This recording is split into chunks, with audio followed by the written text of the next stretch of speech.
सिंधी लोग इतने अमीर क्यों होते हैं? सिंधी इतने कामयाब क्यों हैं? सिंधियों के पास इतना पैसा क्यों है? सिंधी इतने सक्सेसफुल क्यों हैं? बहुत से लोग ये सवाल मुझसे भी पूछते हैं, हैरान भी होते हैं और जेलसी के मारे बहुत सारे व्यंग भी कसते हैं, मजाक भी उड़ाते हैं। लेकिन मैं भी एक सिंधी हूं और आज आपके साथ वो सीक्रेट शेयर करूंगा कि सिंधी कौम इतनी सक्सेसफुल क्यों है। देश की पॉपुलेशन का सिंधी पॉपुलेशन सिर्फ 0.30% है, लेकिन भारत का इनकम टैक्स 24% सिंधी दे रहे हैं। 30% भारत के जीडीपी में सिंधियों का योगदान है। यही नहीं, बॉलीवुड में आज मैक्सिमम फिल्मों को finance, real estate, import export और भी बहुत बड़े बड़े बिजनेसेस वहां पर सिंधी स्टैब्लिश हो चुके हैं। आज आप देखेंगे कई सारे कॉलेज, कई सारे हॉस्पिटल, कई सारे चैरिटेबल इंस्टीट्यूशन सिंधीज ने बनाए हैं। सिंधीज का देश की तरक्की में एक बहुत बड़ा योगदान है। तो उसका सीक्रेट क्या है? क्या वजह है कि सिंधी इतने कामयाब है? देखिए, जब भगवान सब कुछ छीन लेता है तो आपके पास आपकी हिम्मत, हौसला और आपका पैशन रह जाता है। ऐसा ही कुछ हमारे साथ हुआ 1947 में, जब पार्टीशन में सिंधु घाटी की सभ्यता, वो सभ्यता जो इंडिया की, जो दुनिया की ओल्डेस्ट सिविलाइजेशन मोहनजोदड़ो, जो दुनिया की सबसे डेवलप सोसाइटी थी, वहां से चली हुई सिंधु घाटी की सभ्यता, जो सिंधीज बड़े प्रॉस्पर थे, बड़े अमीर थे सिंध में, जब पार्टीशन हुआ दंगे फसाद में सब कुछ छोड़ के उनको जान बचा के आना पड़ा यहाँ पर हम लोग भी जब आए, मुझे याद है कि उल्लासनगर में कैंप नंबर 4 एक छोटी सी आर्मी की बैरक वो हमको मिली, जिसमें ना कोई टॉयलेट था, 500 मीटर दूर गंदे टॉयलेट, स्कूल नहीं, ऐसे स्कूल जो पेड़ के नीचे लगते थे, वहां हमारी पढ़ाई हुई। घर में खाने को कुछ नहीं। हमारे पेरेंट्स, बाप दादा बहुत अमीर थे, लेकिन यहाँ पर आके अब सिर्फ गवर्नमेंट राशन पे डिपेंडेंट हो गए, लेकिन फिर भी हिम्मत नहीं हारे। यही एक वजह थी कि सिंधीज जहां भी मिला फुटपाथ पे लगाया, रेड़ी लगाई, छोटा काम किया, बड़ा काम किया, छोटी नौकरी की, कुछ भी किया, लेकिन वापस अपने आप को खड़ा किया। और जब ऐसी नौबत आती है तो आप मजबूत हो जाते हो। जब भी आप देखेंगे कि कोई मुसीबत आती है आपके ऊपर, कोई भी ऐसी घटना होती है जिंदगी में, वो आपको मजबूत बना के जाती है अगर आप उससे लड़ के आगे निकल जाते हो।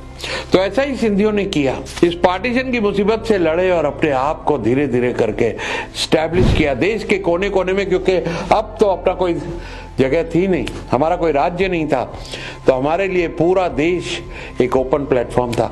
जहां अपॉर्चुनिटी मिली, किसी को हांगकांग में अपॉर्चुनिटी मिली, वो हांगकांग चले गए, वहां का सबसे बड़े बिजनेसमैन बन गए। किसी को सिंगापुर में अपॉर्चुनिटी मिली, किसी को अफ्रीका में मिली, किसी को अमेरिका में मिली, किसी को यूरोप में मिली।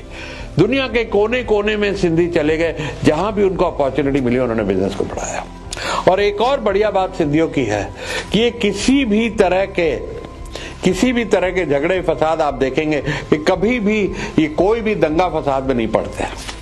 शांति प्रिय लोग हैं, दोस्ती और भाईचारे में विश्वास रखते हैं, हर धर्म के साथ मिलकर चलते हैं। आप देखेंगे सिंधी कोई भी गुंडा नहीं मिलेगा, सिंधी किसी भी तरह के झगड़े नहीं करेंगे, सिंधी कोई भी डाकू नहीं होएगा। ये लोगों का बड़ा फैमिली कल्चर, बड़ा प्यार और अपने पड़ोसियों से प्यार, और नेचर इनकी बड़ी हेल्पफुल होगी। अगर आपके आसपास सिंधी फ्रेंड होंगे तो आप देखेंगे कि वो हमेशा आगे बढ़ के मोहल्ले में लोगों की हेल्प करने के लिए तैयार होंगे। तो एक तो शांति प्रिय लोग हैं, दूसरे से एंटरप्राइजेज लोग हैं, तीसरा बिजनेस सेंस इनकी बड़ी जबरदस्त है। एक कहावत, एक सुनी सुनाई स्टोरी है कि एक सिंधी था, वो सबसे सस्ती चीनी बेच रहा था।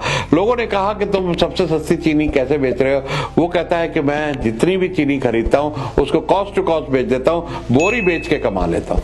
ये तो इनकी बिजनेस सेंस होती है, क्योंकि ये वॉल्यूम में व्यापार करते हैं, ये स्केल करते हैं, बड़ा व्यापार करते हैं। आज आप हिंदुजास को देख लीजिए, उनके बैंक्स, कॉलेजेस, बहुत सारे दुनिया भर के चैरिटेबल हॉस्पिटल और कॉलेजेस के साथ साथ बहुत सारे बिजनेसेस हैं, टेलीकॉम हो गया और भी तरह तरह के, बैंकिंग हो गया, इंडसइंड बैंक हो गया, इस तरह के कई सारे बिजनेसेस हैं। एक और चीज ने इनको आगे रखा कि एजुकेशन इन्होंने अच्छी ली। उस जमाने में जब हम लोग पार्टीशन में आए थे तो मुझे याद है मेरे फादर को एक ब्रिटिश कंपनी में जॉब मिली। क्यों? क्योंकि इनकी इंग्लिश बहुत अच्छी थी। तो पढ़ने लिखने में इन्होंने हमेशा ध्यान दिया। उसकी वजह से इनको शुरू में एज मिल गई, क्योंकि यहाँ पर जब पार्टीशन के बाद लोग आए तो बहुत सारी रीजनल लैंग्वेज थी, लोकल लैंग्वेज थी, हिंदी थी, तो इंटरनेशनल बिजनेस नहीं लोग कर पा रहे थे क्योंकि इंग्लिश की नॉलेज कम थी। तो ये सिंधियों ने एजुकेशन हासिल करके और उसको लेवरेज किया और बहुत अच्छे तरीके से इंटरनेशनली इंपोर्ट एक्सपोर्ट में अपने बिजनेस को बहुत बढ़ाया। एक और बात, इनका मनी मैनेजमेंट बड़ा जोरदार है। जैसे मारवाड़ी लोग अपना पढ़ता सिस्टम रखते हैं, ऐसे ही सिंधी अपना हिसाब किताब बिल्कुल परफेक्ट रखते हैं। आप देखेंगे उनके जेब में हमेशा एक छोटी डायरी रहेगी। उस जमाने की बात बता रहा हूं, आज तो कंप्यूटर्स आ गए, बहुत कुछ हो गया, लेकिन इनका हिसाब जिसका देना है वो देंगे, जिससे लेना है उससे लेंगे। हिसाब बड़ा पक्का होगा और ये खर्चे बड़े लिमिट में रखते हैं, क्योंकि उस जमाने से आ रहे हैं। तो थोड़े बहुत कंजूस भी होते हैं, लेकिन कोई बुराई नहीं है, क्योंकि ये सेविंग में विश्वास रखते हैं और सेविंग कर करके सबसे ज्यादा इनका इंटरेस्ट रियल एस्टेट में रहता है। जो प्रॉपर्टीज इन्होंने 1970 में, 80 में, 90 में बनाई, वो प्रॉपर्टी आज 100 हजारों करोड़ की हो गई और उससे भी सिंधीज बहुत अमीर हो गए, बहुत रिच हो गए। ये कभी किराए के मकानों में नहीं रहेंगे, ये हमेशा अपने घर की सोचते हैं, अपना घर जरूर लेते हैं और उसकी वजह से इनकी अच्छी वेल्थ क्रिएशन होती है। बहुत सारे लोग तो रियल एस्टेट को अपना बिजनेस ही बना लिया। आज बॉम्बे में आप देखेंगे हीरानंदानी या रहेजाज, ये सब बड़े बड़े डेवलपर, पैराडाइज बिल्डर, ये सब के सब सिंधी ही हैं। तो सिंधियों की कुछ ये खूबियां, जहां वो प्यार से, भाईचारे से, बिजनेस सेंस से अच्छे व्यापारी हैं, कभी ये जॉब में नहीं जाते ज्यादा करके, और दूसरी चीज सिंधी कभी भीख नहीं मांगते।